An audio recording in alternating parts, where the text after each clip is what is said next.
নমস্কার। মহামতি অনন্তলালকে স্মরণ করে ভারত কথার গ্রন্থিমোচনের 1067তম পর্বে আপনাদের সবাইকে স্বাগত জানাই। আমরা শান্তি পর্বের মধ্যে রয়েছি এবং সেখানে আমরা গত পর্বে বলেছি একটি বিশেষ শ্লোক আমরা সেখানে পাচ্ছি এবং সেই শ্লোকের মধ্যে একটি বিশেষ অংশ যেখানে শ্রীকৃষ্ণকে বলা হচ্ছে তাকে প্রাগজ্যোতিষপুরের বা প্রাগজ্যোতিষর যে স্থান সেখানকার ঈশ্বর। এই শ্লোকটি কে উপলক্ষ করেই আমাদের আজকের এই দ্বিতীয় পর্বের আলোচনা। আমরা গত পর্বে প্রাগজ্যোতিষা বা প্রাগজ্যোতিষ এবং প্রাগজ্যোতিষপুর নিয়ে বা প্রাগজ্যোতিষাপুর নিয়ে আলোচনা করেছি। সেখানে আমরা এটা দেখেছি, এটা আমরা বুঝেছি যে এই মহাভারতের, রামায়ণে বা বিভিন্ন পুরাণে প্রাচীন সময়ের একটা প্রাগজ্যোতিষ বা প্রাগজ্যোতিষা বলে একটি স্থান ছিল, বা সেটাকে অনেকেই প্রাগজ্যোতিষাপুরও বলেছেন। লক্ষ্য করবেন কথাটা প্রাগজ্যোতিষা বা প্রাগজ্যোতিষাপুর, এবং সেই স্থানটি বিভিন্ন পুরাণ, মহাভারত, রামায়ণ সহ বিভিন্ন পুরাণের যে সূত্র, সেই সূত্র থেকে আমরা সেই স্থানটাকে পাচ্ছি পাঞ্জাবের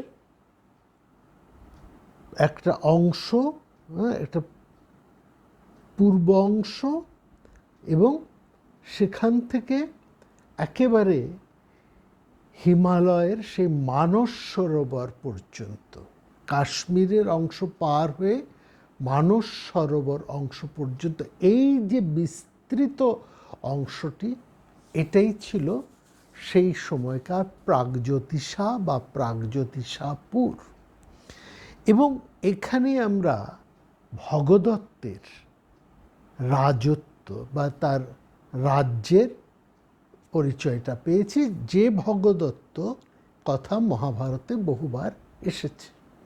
এগুলো নিয়ে আমরা বিস্তৃত আলোচনা করেছি। পরবর্তী সময়ে আবার আমরা দেখছি নতুন আরেকটি প্রাগজ্যোতিষপুর, এবং এই প্রাগজ্যোতিষপুরটি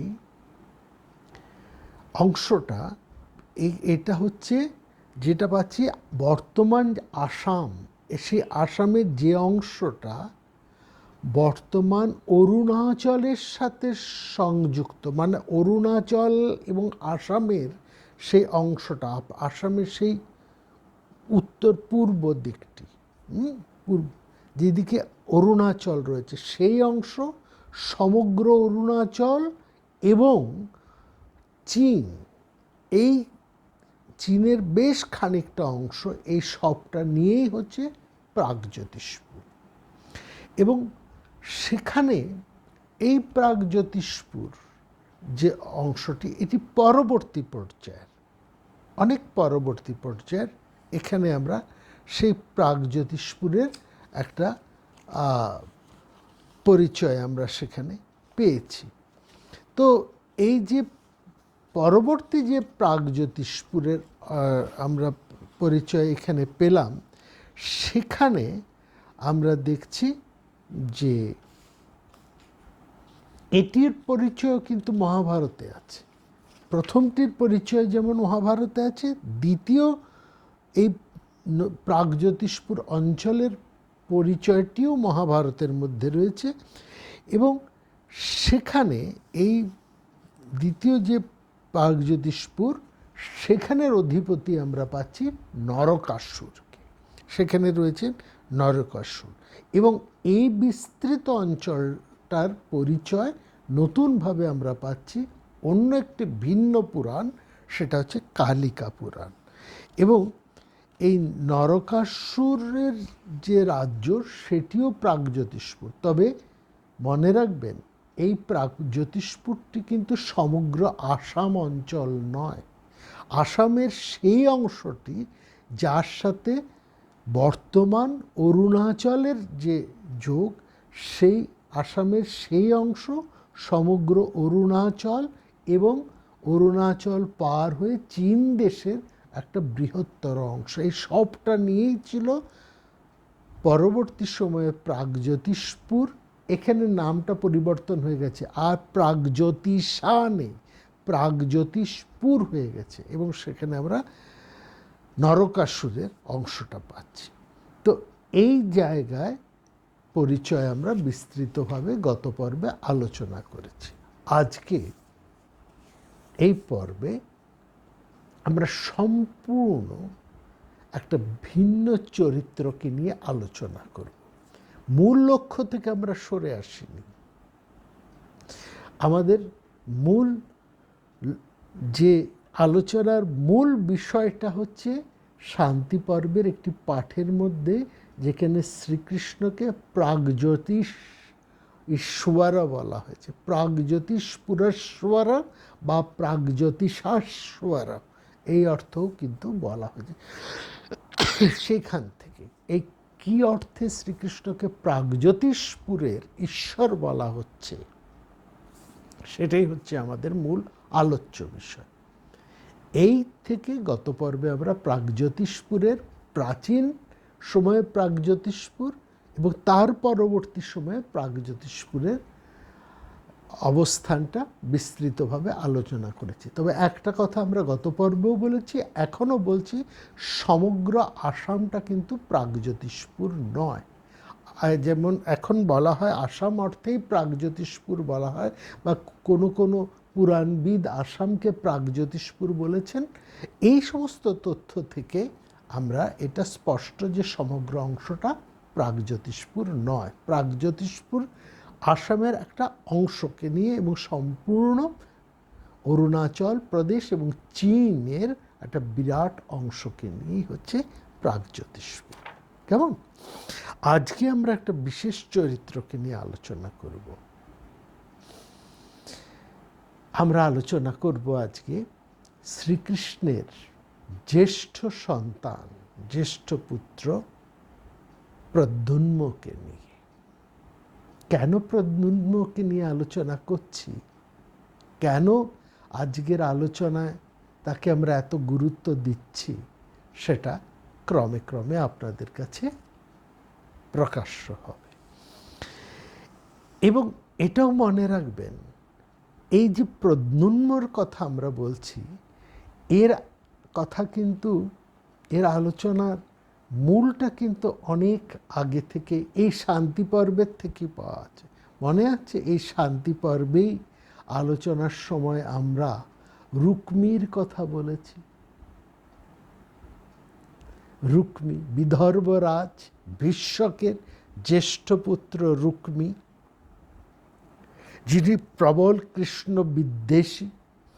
তার বোন বা মহারাজ ভীষ্মকের কন্যা রুক্মিণী, সেই রুক্মিণীকে কেন্দ্র করে একটা বিরাট ঝামেলা তৈরি হয়েছে, তার স্বয়ংবরকে কেন্দ্র করে, বিবাহকে কেন্দ্র করে। এবং সেখানে আমরা বিস্তৃতভাবে এই রুক্মিণীর স্বয়ংবর সভা নিয়ে যা যা ঘটনা ঘটেছিল, সেখানে শ্রীকৃষ্ণের উপস্থিতি এবং তার উপস্থিতি ফলে সেই স্বয়ংবর সভাটা যে একেবারে বানচাল হয়ে গেছিল, সেই কথাও আমরা আপনাদেরকে বলেছি। এবং সেখানে আমরা বলেছি রুক্মিণীর স্বয়ংবর সভা একবার নয়, দুবার হয়েছিল। প্রথমবার হয়েছিল, সেখানে শ্রীকৃষ্ণ উপস্থিত হননি সরাসরি, তিনি পাশের রাজ্যে এসে উপস্থিত হয়েছিলেন। এবং সেখান থেকে তার প্রভাব এতটাই ছিল যে স্বয়ং জরাসন্ধ, শিশুপাল, এরা সমস্ত বড় বড়, জরাসন্ধ এবং তার বড় বড় সেনাপতি, তার মিত্ররা সেকালের সমস্ত যুদ্ধবাজ ক্ষমতাবান রাজারা যারা সেই বিদর্ভে মহারাজ ভীষ্মকের কন্যার স্বয়ংবর সভায় উপস্থিত হয়েছিলেন, তাদের উপস্থিতিতেই কিন্তু সেটা পুরো বানচাল হয়ে গেছিল। অর্থাৎ কৃষ্ণের এতটা প্রভাব, কৃষ্ণকে আমন্ত্রণ জানানো হয়নি। যাই হোক, পরবর্তী সময়ে সেই প্রথমে ডাকা সেই স্বয়ংবর সভা বানচাল হয়, পরে আবার স্বয়ংবর সভা হয় এবং সেখানে শ্রীকৃষ্ণ রুক্মিণীকে হরণ করেন। এই হরণের ঘটনার মধ্যে আমরা যাচ্ছি না, কিন্তু এইটুকু আমরা স্মরণ করছি, এই কথাটা আপনাদেরকে মনে করিয়ে দিচ্ছি এই কারণেই, এই প্রদ্যুম্ন তিনি হচ্ছেন কৃষ্ণ এবং রুক্মিণীর সন্তান, জ্যেষ্ঠ সন্তান। বিষ্ণু পুরাণ এখানে একটু ডিটেইলে বলছেন কৃষ্ণ এবং রুক্মিণীর অনেকগুলো সন্তান ছিল, মানে প্রদ্যুম্ন ছাড়াও আরও 9টি, মানে মোট রুক্মিণী এবং কৃষ্ণের 10টি সন্তান ছিল। অর্থাৎ কৃষ্ণের ঔরসে রুক্মিণীর গর্ভে 10টি সন্তান হয়। তার জ্যেষ্ঠ সন্তান হচ্ছেন এই প্রদ্যুম্ন। কেবল রুক্মিণীর যে জ্যেষ্ঠ সন্তান তাই নয়, কিন্তু প্রদ্যুম্ন শ্রীকৃষ্ণের যতজন রানী ছিলেন, বলা হচ্ছে কৃষ্ণের রুক্মিণী ছাড়াও আরও 7 জন সুন্দরী স্ত্রী ছিলেন। তাদের নাম হচ্ছে কালিন্দী, মিত্রবিন্দা, নগ্নজিতের কন্যা সত্যা, জাম্ববানের কন্যা রোহিণী, মদ্ররাজ সুশীলা, সত্রাজিতের কন্যা সত্যভামা এবং চারুহাসিনী লক্ষণা। এই মোট 9 জন, মানে মোট 8 জন স্ত্রী। এছাড়াও সেখানে আরও বলা হয় বিষ্ণু পুরাণে এবং ভাগবত তথা অন্যান্য কোনো বলা যে শ্রীকৃষ্ণের আরও 16 সহস্র পত্নী ছিলেন। যাই হোক, সেগুলো অন্য ব্যাপার, সেই বিষয়ে আমরা যাব না। মূলত তার 8 জন স্ত্রী, এবং এই 8 জন স্ত্রীর প্রথমা স্ত্রী রুক্মিণী, তারপরে আর যাদের নাম আমরা বললাম কালিন্দী, মিত্রবিন্দা, সত্তা, রোহিণী, সুশীলা, সত্যভামা এবং লক্ষণা। এই যে রুক্মিণীর সাথে বিয়ে হয়েছে, এই রুক্মিণীর প্রদ্যুম্ন ছাড়াও তার আরও 9টি পুত্র ছিল। তাদের নামও বিষ্ণু পুরাণ সেখানে উল্লেখ করেছেন: চারুদেষ্ণ, চারুদেহ, সুসেন, চারুগুপ্ত, ভদ্রচারু, সুচারু, চারুবিন্দু ও চারু। এই মোট 9টি সন্তান তাদের ছিল। তো এরা প্রত্যেকেই বীর্যবান, শক্তিবান এবং বলবান। এদের মধ্যে প্রদ্যুম্ন হচ্ছেন সর্বজ্যেষ্ঠ, এবং যেটা আমরা একটু আগেই বললাম, শ্রীকৃষ্ণের সমস্ত সন্তানদের মধ্যেই তিনি জ্যেষ্ঠ। অর্থাৎ শ্রীকৃষ্ণের জ্যেষ্ঠ সন্তান হচ্ছে প্রদ্যুম্ন। প্রদ্যুম্ন সম্পর্কে পুরাণকারেরা নানা রকমের কাহিনী আমাদেরকে বলেছে। আমরা প্রথমে পুরাণকারেরা, অর্থাৎ বিষ্ণু পুরাণ, ভাগবত পুরাণ, ব্রহ্মাণ্ড পুরাণ, ব্রহ্মপুরাণ, বায়ু পুরাণ, এবং কি হরিবংশ পুরাণ, ব্রহ্মবৈবর্ত পুরাণ, এই প্রায় সব পুরাণেই এই প্রদ্যুম্নের কথা সেখানে রয়েছে। এবং পুরাণগুলো প্রদ্যুম্ন সম্পর্কে যা বলেছেন সেটা আমরা প্রথমে শুনব, একদম যেমন বলা আছে সেটা আমরা শুনব। তারপর ফুল, ঔগুরু, চন্দন, কুমকুম এইসব সরিয়ে আসল সত্যটাকে, প্রকৃত তাৎপর্যটাকে আমরা তুলে আসবো। কারণ আমাদের কাজ তো তাই, গ্রন্থি মোচন। তো আমরা এটা শুনলাম বসুদেব কৃষ্ণের ঔরসে রুক্মিণীর মধ্যে জ্যেষ্ঠ সন্তান হচ্ছে প্রদ্যুম্ন। শুধু তিনি যে রুক্মিণীর জ্যেষ্ঠ তার নন, শ্রীকৃষ্ণের তিনি জ্যেষ্ঠ পুত্র। এবং সেখানে সমস্ত পুরাণ এক কথায় বলছেন যে মহাদেবের যে ধ্যান, মহাদেবের ধ্যান ভঙ্গ করেছিলেন কামদেব। কারণ পার্বতী শিবকে, মহাদেবকে স্বামী রূপে বরণ করতে চেয়েছিলেন। কারণ সে সময় সমস্ত দেবতারা বিরাট বিপদে পড়েছিলেন এবং তাদের সেই বিপদ থেকে একমাত্র রক্ষা করতে পারেন শিবের ঔরসে যদি কোনো সন্তান হয়, তিনি দেবতাদেরকে এই চরম দুর্গতি থেকে রক্ষা করতে পারেন। এখন শিবের ঔরসে জন্ম হলে তো শিবকে তো বিয়ে করতে হবে। পার্বতী শিবকে বিয়ে করতে প্রস্তুত, কিন্তু শিব তো সবসময় ধ্যানমগ্ন, তাকে বিয়ে করবে।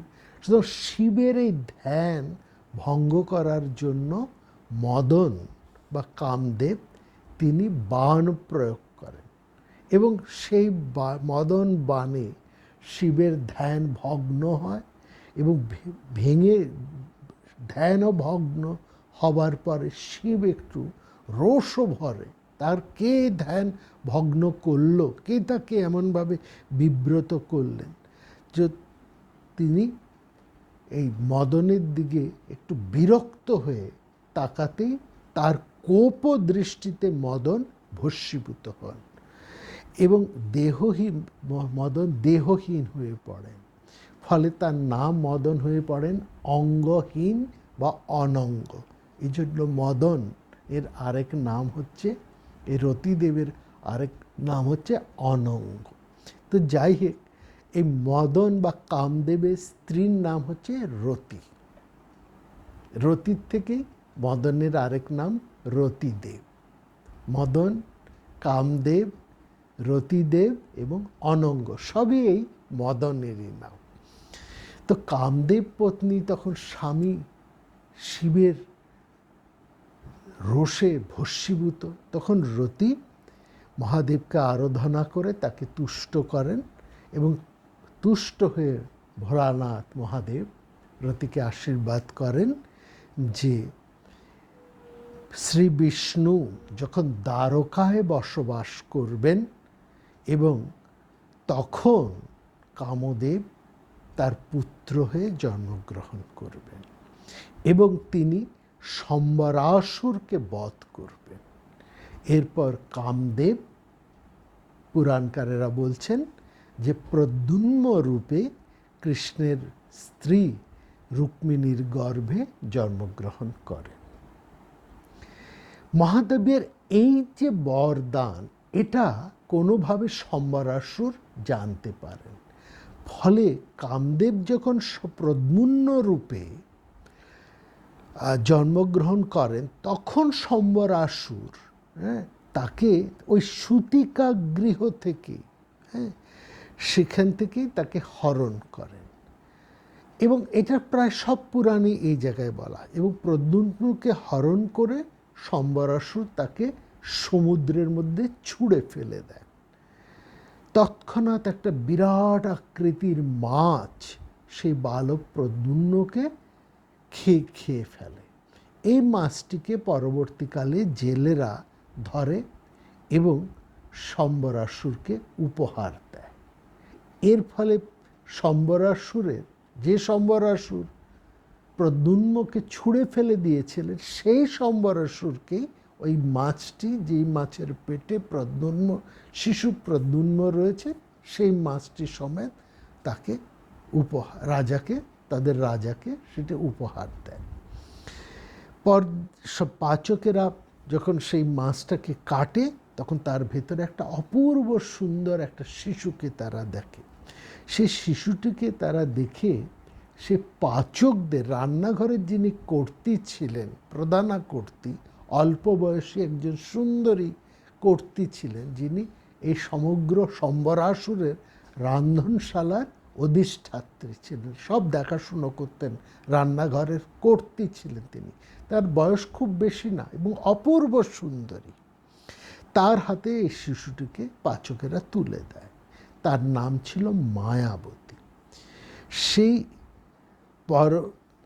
এবং মায়াবতী সেই শিশুটিকে লালন পালন করে বড় করে তোলে।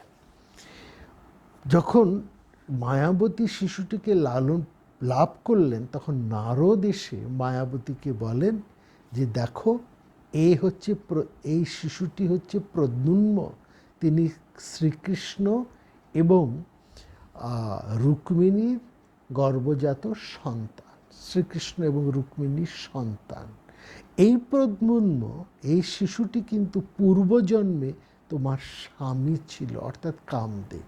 তার মানে মায়াদেবী হচ্ছেন সেই রতি, যিনি সম্বরাসুরের গৃহে অল্প বয়সী রমণী, একটা অল্প বয়সী বালিকা ভাবে, অল্প বয়সী মানে এই 7-8 বছরের বালিকা রূপে তিনি সেখানে আছেন এবং তিনি সে সময় সম্বরাসুরের রান্নাঘরের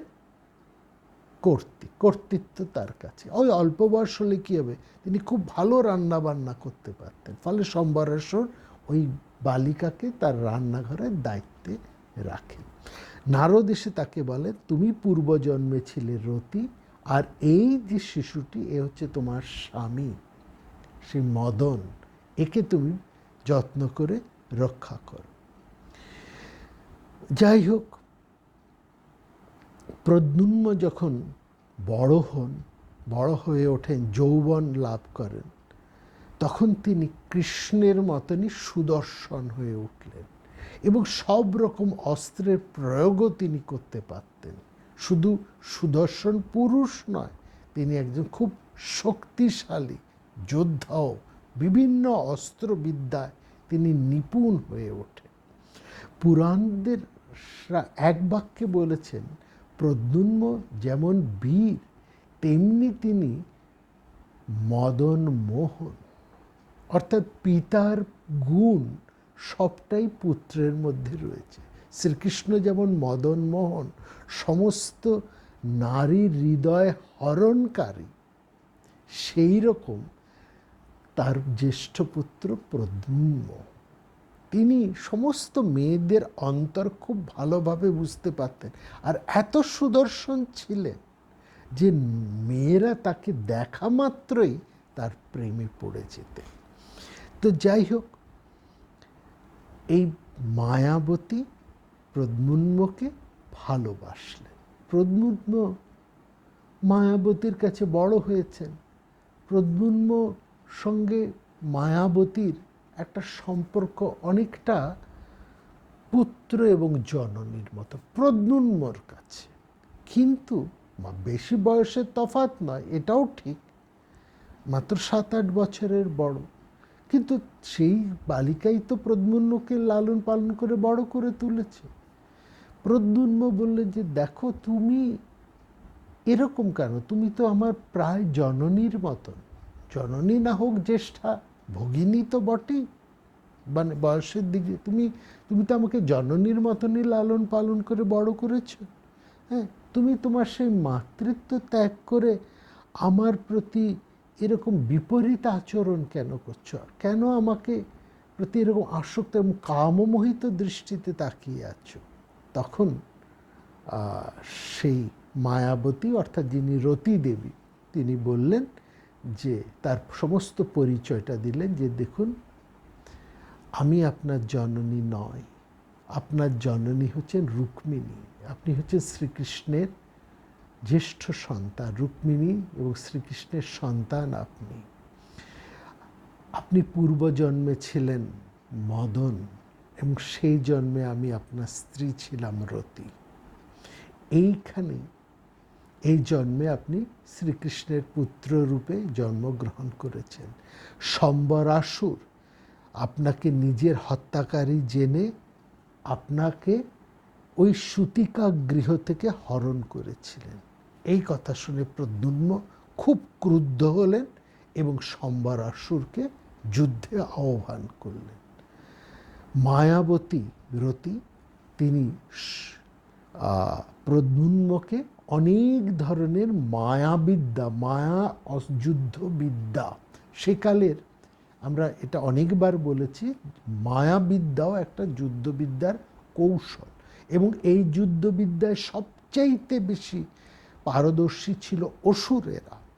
পরবর্তী সময় ইন্দ্রও কিন্তু এই মায়াবিদ্যা খুব ভালো শিখেছিলেন, তিনিও মায়াবিদ্যায় নিপুণ হয়ে উঠেছিলেন। প্রথম দিকে দেবতারা অসুরদের এই মায়াবিদ্যার কাছে পরাজিত হয়ে যেতেন, পরে ইন্দ্র এই মায়াবিদ্যায় নিপুণ হন এবং অসুরদের সাথে মায়াবিদ্যায় যুদ্ধে প্রায় সমকক্ষ এবং কিংবা তাদেরকেও ছাড়িয়েও যান। যাই হোক, এই মায়াবতী বা রতি দেবী তিনি প্রদ্যুম্নকে এই মায়াবিদ্যা শিখিয়ে দেন। মায়াবিদ্যার মাধ্যমে কিভাবে যুদ্ধ করতে হয়, এই মায়া কৌশল, নিজেকে আত্মগোপন রেখে, শত্রুর কাছ থেকে নিজেকে আত্মগোপন রেখে যে যুদ্ধ, এটাকে মায়াবিদ্যা। আপনারা রামায়ণের স্মরণ করুন। রামায়ণে রাবণপুত্র ইন্দ্রজিৎ তিনি মেঘের আড়ালে থেকে যুদ্ধ করতে পারতেন। এটা তার একটা মায়াবিদ্যা। মেঘের আড়ালে থেকে মানে নিজেকে আড়াল করে, শত্রু তাকে দেখতে পাচ্ছেন অথচ তিনি শত্রুকে দেখতে পাচ্ছেন, এরকম একটা পরিস্থিতি। শত্রু যদি তার প্রতিপক্ষকে দেখতে না পায়, মানে একজন যোদ্ধা যদি তার প্রতিপক্ষকে না দেখতে পায়, তাহলে তো সে যুদ্ধ করতে পারে না। আর প্রতিপক্ষ যে নিজেকে লুকিয়ে রেখে শত্রুর প্রতি বাণ বর্ষণ, অস্ত্র বর্ষণ করতে পারে, সে অনেকটা অ্যাডভান্টেজ এবং একদমই অ্যাডভান্টেজ পজিশনে সে থাকে। এইটাই হচ্ছে মায়াবিদ্যার মূল ব্যাপারটা। তো যাই হোক, প্রদ্যুম্নকে এই মায়াবিদ্যা শিখিয়ে দেন মায়াদেবী বা রতি দেবী, এবং এই মায়াবিদ্যার প্রভাবে তিনি প্রদ্যুম্ন সম্বরাসুরকে বধ করেন, তার শিরচ্ছেদ করে তাকে বধ করেন। এরপর প্রদ্যুম্ন তার স্ত্রীকে নিয়ে দ্বারকায় ফিরে আসেন এবং প্রদ্যুম্নকে দেখে রুক্মিণী তার জ্যেষ্ঠ সন্তান হিসেবে চিনতে পারেন। এই তার সেই সন্তান যে সূতিকা গৃহ থেকে হারিয়ে গেছে।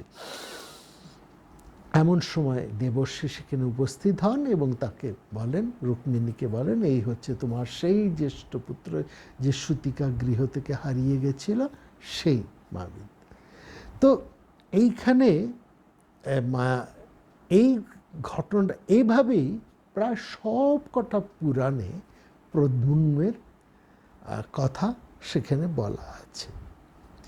এই জায়গায় আমরা এবার এই যা আমরা আগে বলেছি, ফুল, চন্দন, অগুরু, কুমকুম, এর যে প্রলেপ রয়েছে, হ্যাঁ, এই প্রলেপগুলোকে সরিয়ে আমরা প্রকৃত তথ্যটাকে বের করে আনি। এটা ঠিক, কৃষ্ণ এবং রুক্মিণীর সন্তান প্রদ্যুম্ন। এটাও ঠিক, জন্মের মুহূর্তে সম্বরাসুর প্রদ্যুম্নকে হরণ করেন, কারণ সম্বরাসুরের সাথে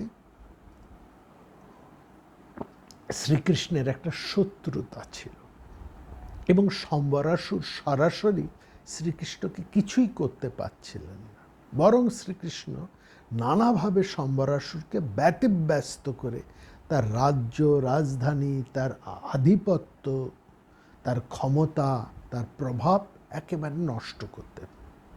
সম্বরাসুর কৃষ্ণের সাথে কোনো মতেই এঁটে না উঠতে পেরে তিনি শ্রীকৃষ্ণের ক্ষতি করার একটা চেষ্টা করলেন, এবং এই খুঁজতে খুঁজতে তিনি এমন একটা সময় পেলেন যেখানে রুক্মিণীর এই সন্তান হয়েছে, এবং সূতিকা ঘর একটু অরক্ষিত হয়তো ছিল, অতটা সাধারণ মহিলারাই সেখানে থাকেন, ধাত্রীরা থাকেন, একটু অরক্ষিত ছিলেন। কৃষ্ণ সেই সময় দ্বারকায় উপস্থিত ছিলেন না, তিনি দ্বারকায় থেকে অন্য কাজে বাইরে গিয়েছিলেন। এই রকম কৃষ্ণের অবর্তমানে এই অরক্ষিত সুতিজ্ঞা গৃহ থেকে সম্বরাসুর এই শিশুটিকে, রুক্মিণী এবং কৃষ্ণের জ্যেষ্ঠ পুত্রটিকে হরণ করে নিয়ে যায়। নিয়ে গিয়ে তাকে কি করেন, ওই সম্বরাসুরের যে জায়গাটা সেটাও ছিল ওই সমুদ্র উপকূলে, দ্বারকার যে সমুদ্র, এই সমুদ্র উপকূলেরই একটা অঞ্চলে সম্বরাসুর বাস করত। সেখানে তিনি আছেন এবং সমুদ্র উপকূলে থাকা মানে সেখানে প্রচুর জেলেরা রয়েছে। সেইখানে সেই সমুদ্রে এসে সম্বরাসুর সেই শিশুটিকে সে সমুদ্রের জলের মধ্যে ছুঁড়ে ফেলে দেয়। জেলেরা মাছ ধরতে গিয়ে জাল ফেলে এবং সেখানে জাল ফেলে শিশুটিকে ওই জালের মধ্যে থেকে তুলে নিয়ে আসে। সদ্য নিক্ষিপ্ত শিশুটিকে তারা তাদের জালের মধ্যে জাল পেতে রাখে মাছ ধরার জন্য। সেই জালের মধ্যে শিশুটা আটকে যায় এবং পরবর্তী সময়ে জেলেরা যখন সেই জালটাকে টেনে নিয়ে আসে তখন মাছের সাথে সেই শিশুটাও উঠে আসে। কোনো মাছের পেটে শিশুটা যায়নি। এটা অতিরঞ্জিত, এটা একটু বাড়িয়ে বলা। সমুদ্রে ফেলে দিয়েছিল এটা ঠিক, এবং সেখানে ওই জেলেরা জালের মধ্যে প্রদ্যুম্ন কোনোভাবে আটকা পড়ে যায় মাছেদের সঙ্গে। পরবর্তী সময় জেলেরা যখন জালটাকে টেনে নিয়ে আসে পারে, মাছের সঙ্গে প্রদ্যুম্ন উঠে আসে। এবং সেই জেলেদের ওখানে বাস করতেন যে একটি বালিকা, তার নাম হচ্ছে মায়া দেবী। সেই বালিকা শিশুটিকে, সেই জেলেদেরই ঘরে সেই শিশুটিকে বড় করে তোলেন। শিশুটিও, সেই কন্যাও, মায়াদেবীও সেই জেলেদের ওখানে ছিলেন। প্রদ্যুম্ন তো বড় হন, আস্তে আস্তে সেই ধীবর পল্লীতে তিনি বড় হয়ে ওঠেন। এবং বড় হয়ে তিনি ওইখানে নানা একেবারে পিতার মতন অত্যন্ত রূপবান, তিনি কৃষ্ণের মতনই রূপবান। জেলেরা বুঝলেন এই শিশুটি এমন যার তার ঘরের নয়, এ কোনো বিরাট বংশের।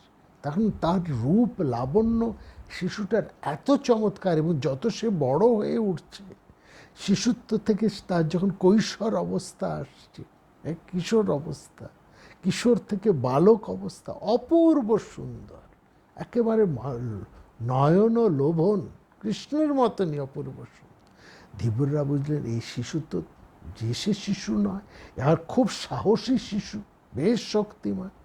ধীবররা তারা তাকে, যে অন্যান্য যেখানের ছেলেরা রাজপুত্র এবং অন্যান্য যে সমস্ত ছেলেরা যে গুরুর কাছে বিভিন্ন শিক্ষা লাভ করত, এই ধীবর রাজ সেই শিশুটিকে সেই গুরুর পাঠশালায় ভর্তি করে দেয়।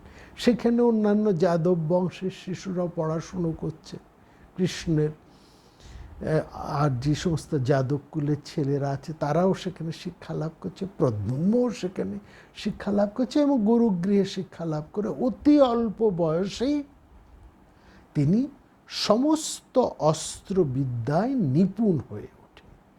এবং সবাই তাকে জানতো যে তিনি ধীবর পল্লীরই একটি সন্তান, তিনি যে তাদেরই যাদব বংশী, এবং তিনি যে একেবারে সেই কৃষ্ণের পুত্র, এটা কেউ জানত না। শ্রীকৃষ্ণ যখন অনেক পরে ফিরে আসেন, ফিরে এসে তিনি এই দুঃসংবাদটি পান, তিনি অনেক অনুসন্ধান করেন কিন্তু শিশুটির আর খোঁজ পান না। কিন্তু সেই শিশুই যে সেই ধীবর পল্লীতে বড় হয়ে উঠছেন, এবং আস্তে আস্তে তিনি অন্যান্য যাদব সন্তানদের সঙ্গে তিনিও নানা রকম শিক্ষায় বড় হয়ে উঠছেন, এটাকেও বড়।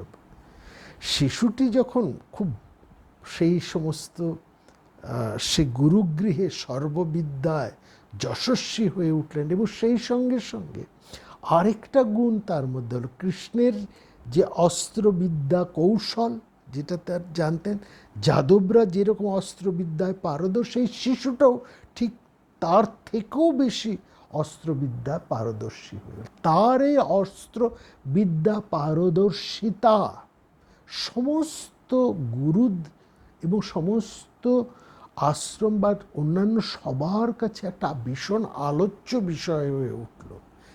এত বড় একেবারে তিনি সমস্ত অস্ত্রবিদ্যার শ্রেষ্ঠতম হয়ে উঠলেন এবং সেটা মুখে মুখে খুব আলোচনা হলো। এরকম যখন আলোচনা হচ্ছে তখন শিশুটার সেই প্রদ্যুন্মতা, সে আর তখন শিশুও নয়, তখন সে বালক থেকে কিশোরে এসে গেছে, তার বয়সকালে থেকে কিশোর, এবং তার রূপ লাবণ্য এবং সেই সঙ্গে সঙ্গে তার মনোহারত্ব এবং সে অত্যন্ত নয়ন লোভন হয়ে গেল। এবং তার মধ্যে তার কৃষ্ণের যে আরেকটি গুণ, যাকে বলা হয় রমণী মোহন, এই গুণটিও পিতার মতন প্রদ্যুম্নের মধ্যে ছিল। অর্থাৎ মেয়েদের অন্তর চুরি করা, মেয়েরা যেমন তাকে দেখেই প্রেমে পড়ত, সেরকম তিনিও মেয়েদের অন্তরটা খুব ভালো বুঝতেন। হ্যাঁ, অর্থাৎ মেয়েদেরকে কুক্ষিগত করতে, মেয়েদেরকে একেবারে নিজের মতন করে নিয়ে আসতে, যাকে বলা হয় মানে একেবারে চালু কথায় মেয়েদেরকে পটাতে, যেটাকে যদি বলি আর কি, একেবারে ওস্তাদ ছিল। একেবারে কৃষ্ণের সমস্ত গুণ, কৃষ্ণের যেমন একেবারে মেয়েদেরকে প্রতি একটা ভীষণ আকর্ষণ, সমস্ত মেয়েদের একটা আকর্ষণ ছিল কৃষ্ণের প্রতি, এবং কৃষ্ণ যেমন রমণী মোহন, সমস্ত মেয়েদের অন্তরকে আকর্ষণ করে নিজের দিকে নিয়ে আসতে পারতেন, সেই গুণ পিতার, সেই গুণ প্রদ্যুম্নের মধ্যেও ছিল। ক্রমে ক্রমে এই কথা চতুর্দিকে ছড়িয়ে পড়ল এবং সেই কথা চলে গেল একেবারে নারদের কাছে। নারদ হচ্ছেন সেই ঋষি, অর্থাৎ সেই ঋষি ধারায়, নারদ ধারায় যারা, তারা ভীষণ পর্যটক, সমস্ত জায়গায় ঘুরে ঘুরে বেড়াতেন এবং সমস্ত ঘটনার তথ্য তারা রাখতেন। এই নারদ ধারার যারা ঋষি, তাদের মধ্যে এই বৈশিষ্ট্য। নারদের এইখানে নারদ বলতে সেই প্রথম নারদকে বুঝবেন না, নারদের পরবর্তী সেই বংশের যিনি, সেই সম্প্রদায়ে যিনি প্রধান, তিনিই হতেন নারদ। এবং এরা নৃত্য, গীতে খুব পটু, অন্যান্য বিদ্যাতেও তারা অত্যন্ত, যাই হোক, সেই নারদের কাছে এই সংবাদ পৌঁছলো এবং নারদ এসেই সব লক্ষণ দেখেই বুঝে গেলেন যে এই ছেলে আর কেউ নেই, এ হচ্ছে সেই রুক্মিণীর হারানো ছেলে। এদিকে কি হয়েছে, যে পল্লীতে থাকতেন প্রদ্যুম্ন, সেখানে একটি অল্প বয়সের বালিকাও থাকত। সেই বালিকাও প্রদ্যুম্নের সাথে একেবারে তার একটা ভীষণ সখ্যতা, এবং সখ্যতা থেকে প্রেম। তো প্রদ্যুম্ন সেই বালিকাটিকে বিবাহ করেন। এখানে কোনো কোনো জায়গায় তাকে মায়াবতী বলা হয়েছে, এবং কিছু কিছু জায়গায় তার আবার অন্য আরেকটি নামও আছে, অন্য আরেকটি নামেও তাকে পরিচয়, শতাঙ্গী এই নামও তার রয়েছে, হ্যাঁ, সেই কন্যাটি। তো যাই হোক, তিনি প্রদ্যুম্ন তার গুরুগৃহের শিক্ষা সম্পন্ন করেছেন, তিনি নিজে প্রেম করে বিয়েও করে ফেলেছেন। এদিকে নারদ এসছেন, তিনি সব দেখে বুঝে প্রদ্যুম্ন এবং তার স্ত্রী মাকে নিয়ে একেবারে উপস্থিত হয়েছেন রুক্মিণীর কাছে, কৃষ্ণ এবং রুক্মিণীর কাছে। রুক্মিণী প্রদ্যুম্নকে দেখে মনে হল তার সেই যে প্রথম সন্তান, তার কথা মনে পড়ে গেল। বললেন যে আমার যে শিশুটি, প্রথম সন্তান হারিয়ে যে গেছে, সে যদি বেঁচে থাকতো তাহলে এর মতনই বড় হতো, এরকমই তো বড় হতো। নারদ তখন তাকে বললেন, নারদ যেন অন্তর্যামী, তিনি ঠিক বুঝতে পারলেন, বলে হ্যাঁ, তুমি যা ভাবছো তাই। এই হচ্ছে তোমাদের সেই হারানো নিধি, সেই প্রদ্যুম্ন তোমার সন্তান। একে যাই হোক, কৃষ্ণ এবং রুক্মিণী তো মহা খুশি প্রদ্যুম্নকে পেয়ে। তারা আনন্দের সঙ্গে তার পুত্রকে পেলেন। পুত্রকে ফিরে পেয়ে কৃষ্ণও আনন্দিত, রুক্মিণীও আনন্দিত, এবং মার অন্তর এতদিন। তো এইখানেই প্রদ্যুম্নের ঘটনা কিন্তু শেষ হচ্ছে না, আরেকটু আছে। হরিবংশ পুরাণ আরেকটু কথা বলেছেন, বিষ্ণু পুরাণও সেখানে এই একই কথা বলছেন, মৎস্য পুরাণও মধ্যেও এই ঘটনা পায়। কৃষ্ণের মতনই, কৃষ্ণ যেমন বিদর্ভ কন্যা রুক্মিণীকে বিবাহ করেছেন, প্রদ্যুম্ন ঠিক একই রকমভাবে তার মাতুল মানে রুক্মির কন্যা রুক্মবতীকে, বিষ্ণু পুরাণ তার একটা অন্য নাম বলছে ককুদবতী, সে যাই হোক, সে রুক্মবতীকে বিবাহ করেন। আবার এই রুক্মবতীর আরেকটা নাম আছে, কোথাও তাকে শুভাঙ্গী এই নামও বলা হয়েছে। সে যাই হোক, এই রুক্মির কন্যা রুক্মবতীকে বিয়ে করেছে, সেটাও একটা ইন্টারেস্টিং ঘটনা। দেখুন, তার পিতা যেমন বিদর্ভরাজ ভীষ্মকের কন্যা মানে রুক্মির ভাই বোনকে, রুক্মিণীকে বিবাহ করেছে, আবার এই রুক্মিণীর প্রথম সন্তান, কৃষ্ণ রুক্মিণীর প্রথম সন্তান প্রদ্যুম্ন, তিনিও তার মামা অর্থাৎ সেই রুক্মির কন্যাকেই তিনি বিয়ে করেছেন। এই জায়গাটা একটু আপনাদের একটু মজা লাগছে না? একটু অন্যরকম লাগছে না? ইন্টারেস্ট লাগছে না? দেখুন ব্যাপারটা হয়েছে কি, রুক্মির কথা তো আমরা বলেছি আগে। রুক্মি প্রবল কৃষ্ণ বিদ্বেষী, এবং তিনি কিছুতেই তার বোন রুক্মিণীকে কৃষ্ণের সাথে বিয়ে দেবেন না। তিনি ঠিক করে ফেলেছিলেন তার বোন রুক্মিণীর বিয়ে দেবেন তিনি শিশুপালের সঙ্গে, এবং সেই বিবাহের প্রধান কর্তা হিসেবে জরাসন্ধ এসে উপস্থিত হয়েছিল। সেই ঘটনার বিস্তারিত আমরা বলেছি। এবং যাই হোক, সেই স্বয়ংবর সভা ভেস্তে যায়, নতুন আবার করে স্বয়ংবর সভা হয়, এবং সেই স্বয়ংবর সভায় শ্রীকৃষ্ণ রুক্মিণীকে হরণ করেন। শ্রীকৃষ্ণের রুক্মিণী হরণের একটা উদ্দেশ্য ছিল, সেটা হচ্ছে এই যে রুক্মিণীর পিতা বিদর্ভরাজ ভীষ্মক, তিনি কিন্তু যাদব গোষ্ঠীরই একজন নেতা। তো বিরাট যাদব গোষ্ঠীর দুটো ধারা, একটা হচ্ছে ভোজ কংস আর এই ভীষ্মক, এরা দুজন একটু আলাদা হয়ে তারা জরাসন্ধের সঙ্গে যুক্ত হয়েছিলেন। এই ঘটনার কথা আমরা আপনাকে বলেছি। সেই কংসকে তো কৃষ্ণ মেরে ফেলেছেন, বাকি রয়েছেন এই বিদর্ভরাজ ভীষ্মক। সেই বিদর্ভরাজ ভীষ্মককে নিজের দলে অন্তর্ভুক্ত করার জন্যই তিনি রুক্মিণীকে হরণ করে বিয়ে করেছেন। তখনকার দিনে বিবাহের মাধ্যমে একটা মৈত্রী সম্পর্ক স্থাপন করা হতো। শ্রীকৃষ্ণ মনে মনে এই উদ্দেশ্যেই তিনি রুক্মিণীকে হরণ করে বিয়ে করেছেন, কিন্তু কৃষ্ণের উদ্দেশ্যটা সফল হয়নি। বিদর্ভরাজ ভীষ্মক বিশেষ করে তার পুত্র রুক্মির জন্যই কৃষ্ণের সঙ্গে যুক্ত হননি, বরং তিনি কৃষ্ণ বিরোধী দলেই রয়ে গেছিলেন। যাই হোক, ভীষ্মক মারা যান, কিন্তু রুক্মি রয়েছেন। রুক্মি প্রচণ্ড কৃষ্ণ বিদ্বেষী। তিনি নানাভাবেই কৃষ্ণকে অপদস্থ করার চেষ্টা করেছেন, কিন্তু কোনো লাভ হয়নি।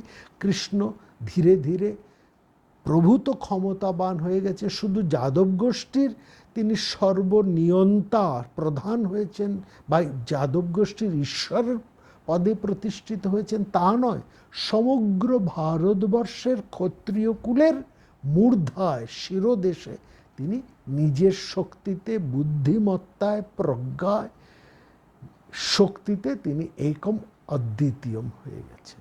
সে একেবারে ঈশ্বর রূপে তিনি প্রতিষ্ঠিত। এইখান থেকেই শ্রীকৃষ্ণের ঈশ্বরত্ব, এই ঈশ্বরত্বের যে ধারণা, যেটা ভাগবত খুব বিশেষ করে প্রসার করে, এই ঈশ্বরত্বের মূল অভিসন্ধিতা বা মূল সূত্রটা হচ্ছে ঠিক এখানে, যেখানে শ্রীকৃষ্ণ সমগ্র ক্ষত্রিয় সমাজের বা বৃহৎ ভারতবর্ষে হ্যাঁ তিনি একম অদ্বিতীয়ম নেতা হয়ে গেলেন। এবং একম অদ্বিতীয়ম নেতা হিসাবে যিনি পড়েন, রাজাকে তো ঈশ্বরের ভূমিকায় দেখা হয়। মনু থেকে সবাই রাজাকে ঈশ্বর বলেই স্বীকার করতে বলেছেন। ঈশ্বরের মতনই রাজা ক্ষমতাবান, সবাই যেন রাজাকে ঈশ্বরের দৃষ্টিতেই দেখেন, এরকম কথাই বলেছে। ঠিক এখান থেকেই শ্রীকৃষ্ণ আর ক্ষত্রিয় পুরুষ রইলেন না, তিনি হয়ে গেলেন ঈশ্বর। এবং ভাগবত এই বিশাল ক্ষত্র পুরুষকে চরম বুদ্ধিমান এক ঐতিহাসিক ব্যক্তিত্বকে একেবারে ঈশ্বরত্বে প্রতিষ্ঠা করে দিলেন।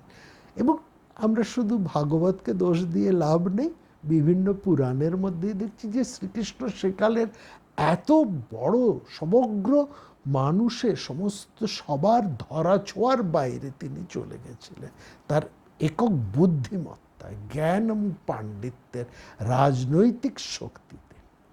এবং এটা তো ঠিক, যে বড় মানুষ আর সবার ধরাছোঁয়ার বাইরে চলে যান, সাধারণ মানুষের দৃষ্টিতে তো তিনি ঈশ্বর, তাই না? রবীন্দ্রনাথকেও আমরা ঈশ্বর করে ফেলেছি, সুভাষচন্দ্রকেও ঈশ্বর করে ফেলেছি, যে কোনো বড় মানুষকেই আমরা ঈশ্বর করে ফেলি এই একই ভাবনায়, একই দৃষ্টিতে।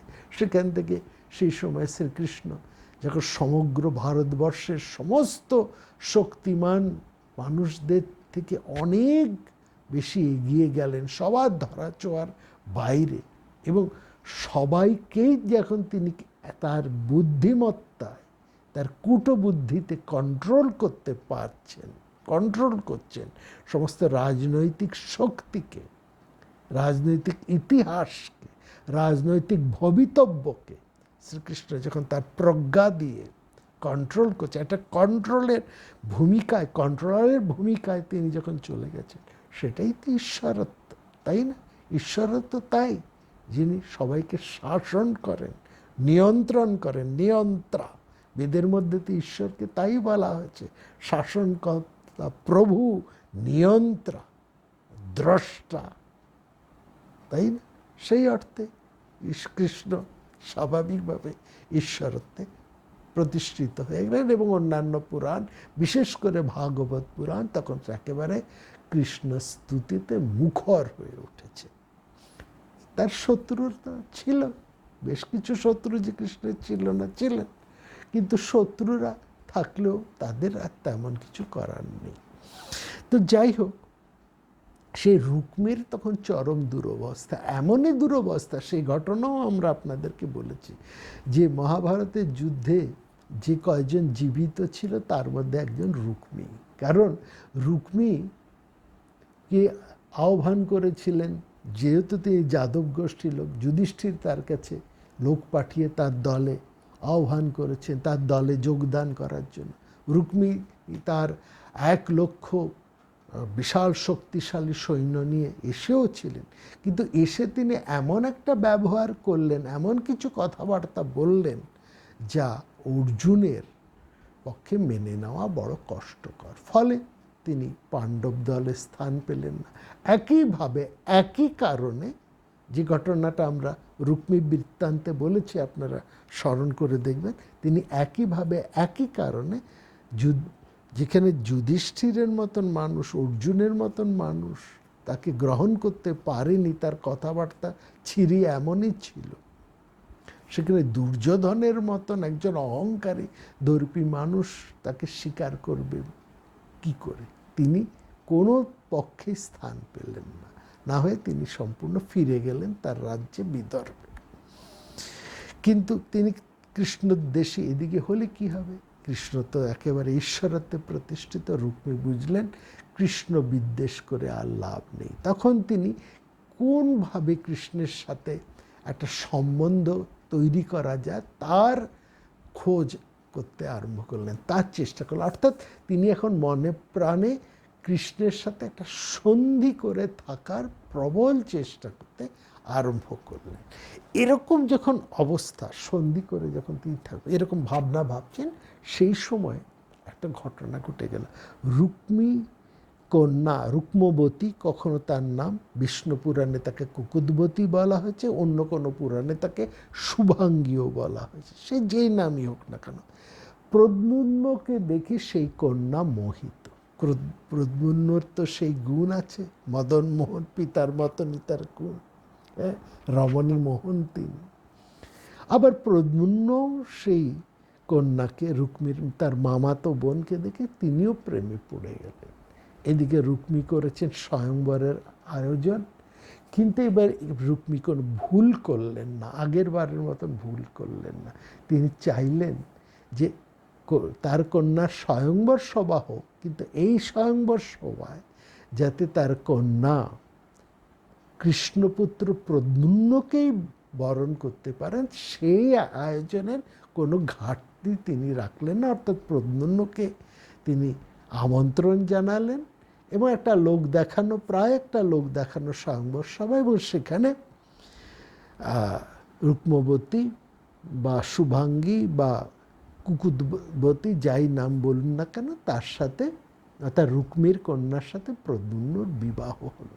উপস্থিত রাজারা স্বাভাবিকভাবেই ভয়ঙ্কর তারা রেগে গেলেন এবং ক্রুদ্ধ হয়ে তাদের সাথে প্রদ্যুম্নের যুদ্ধ আরম্ভ হলো।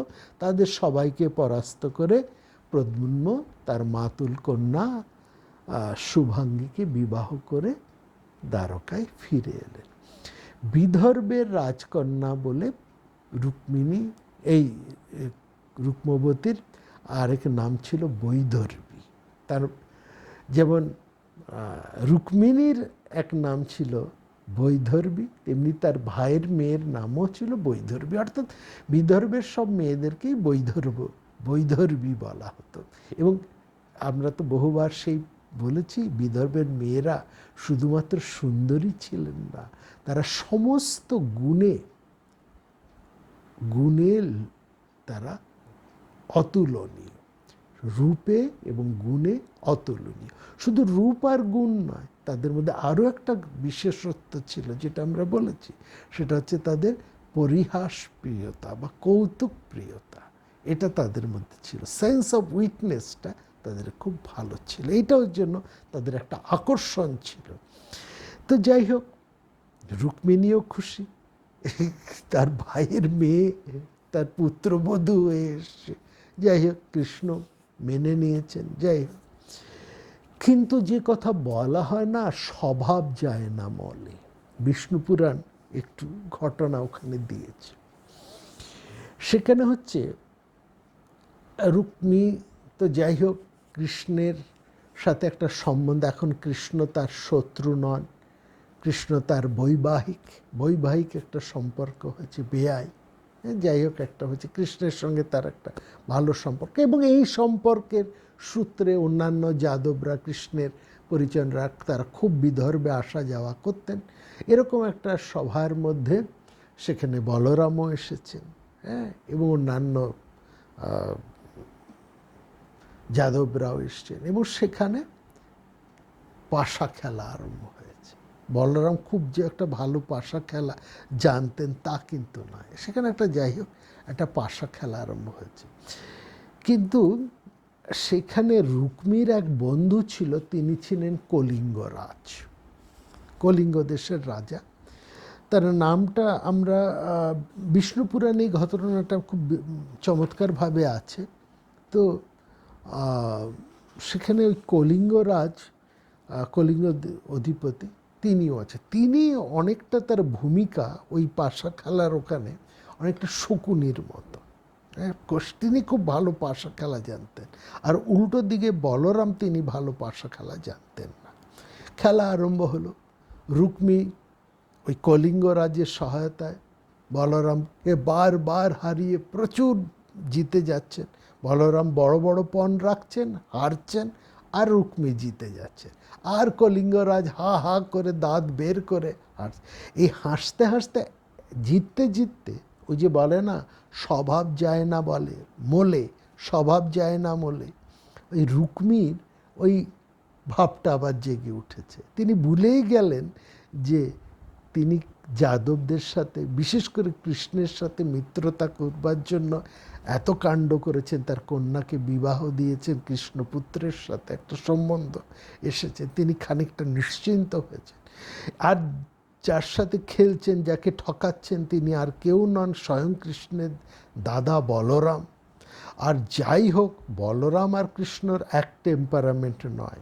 বলরাম কিন্তু মনে মনে রেগে যাচ্ছে, যত হারছেন তিনি তত বড় বড় বাজি ধরছেন, আবার হারছেন আর মনে মনে রেগে যাচ্ছেন। আর এইদিকে কলিঙ্গরাজ দাঁত বের করে খুব হাসছে।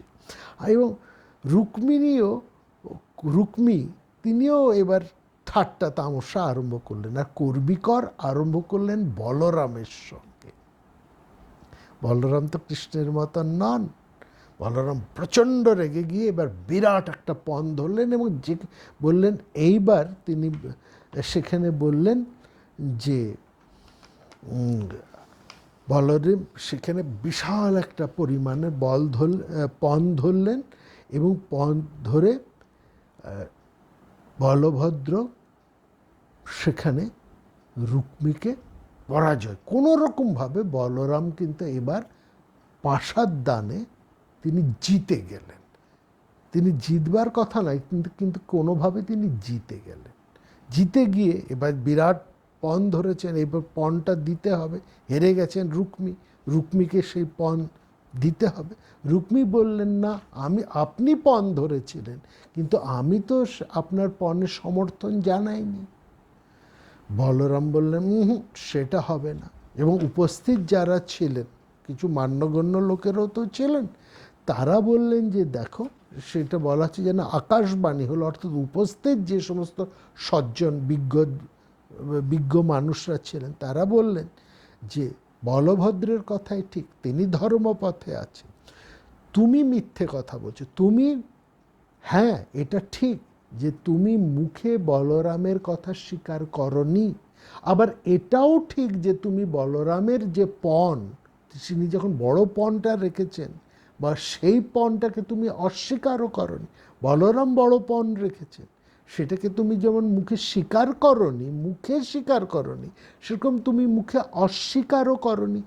স্বীকার করনি, কিন্তু তুমি সেই পণের রেখে যে খেলাটা হয়েছে, যে পাশার খেলাটা হয়েছে, সেই খেলায় তুমি যোগদান করেছো। তার মানে কি, তুমি মুখে স্বীকার করনি বটে, মুখে স্বীকার না করলেও তুমি আচরণের মধ্যে দিয়ে সেটাকে কিন্তু স্বীকার করেছো। তোমার মৌখিক স্বীকৃতি নেই, কিন্তু আচরণীয় স্বীকৃতি কিন্তু রয়েছে।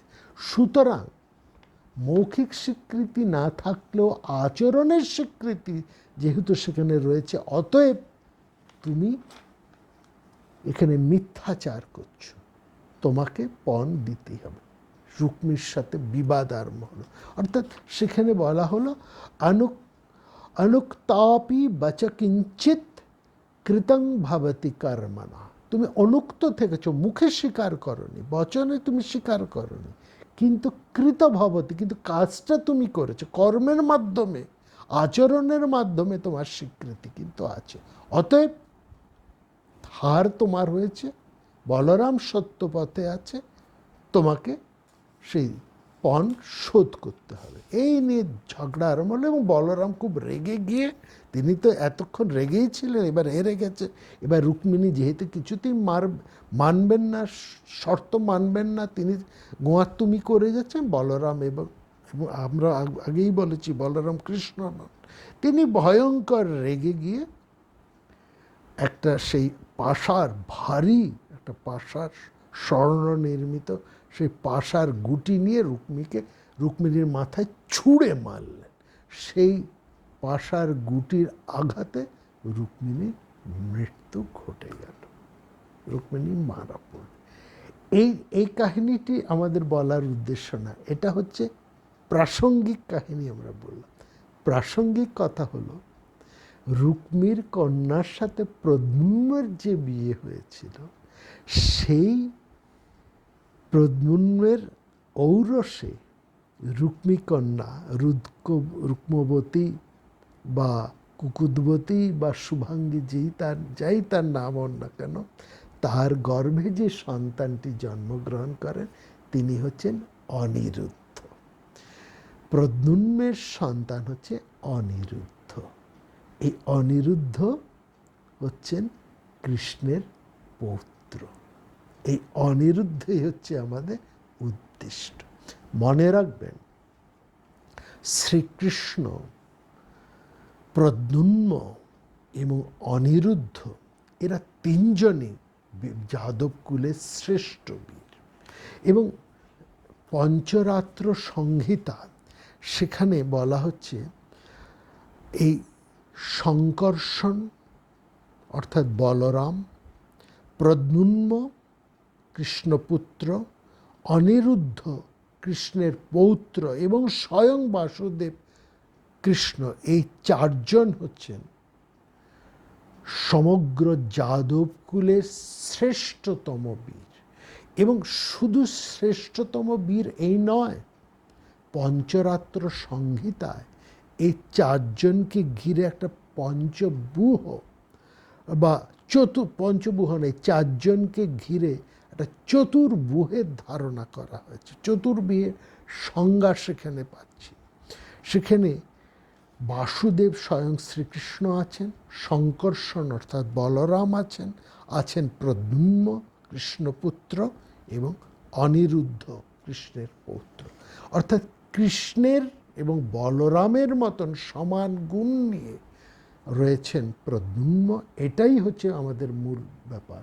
এবং প্রদ্যুম্নের মতনই অর্থাৎ পিতার মতন এবং পিতামহ শ্রীকৃষ্ণ এবং তার জ্যেষ্ঠ পিতামহ শঙ্কর্ষ বলরামের মতন সমান শক্তিমান হচ্ছেন অনিরুদ্ধ। এইটাই হচ্ছে আমাদের মূল ব্যাপার। এই অনিরুদ্ধ কত বড় শক্তিমান পুরুষ এটা বোঝায়। তিনি তার